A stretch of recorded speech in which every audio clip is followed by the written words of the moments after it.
Pangalawa po, Hudson Taylor, the missionary who trusted God.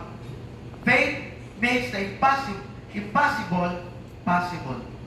Kaya sabi sa book of Proverbs chapter 3 verse 5 and 6, trust in the Lord with all thine heart and lean not on your own understanding.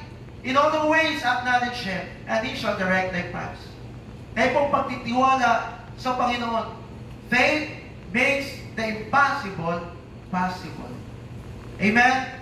Hudson Taylor in 1832 to 1905 left England for China as young missionary.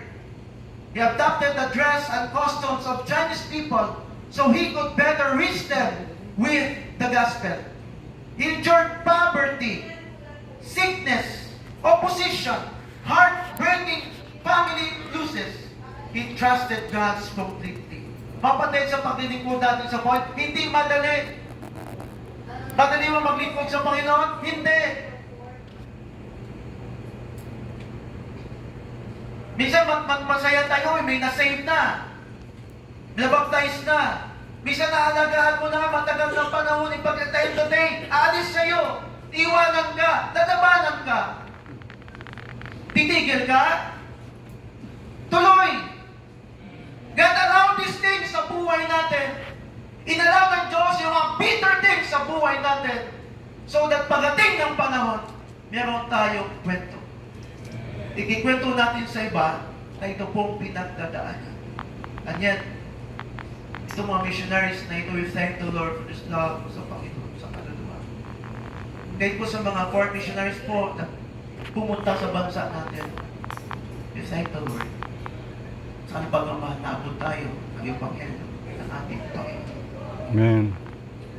Kahit po sila po ay dumaan sa matinding pagsubok, and yet they continue trusted the Lord. He founded the China Inland Mission. We sent hundreds of missionaries into inland China, and so many come to Christ.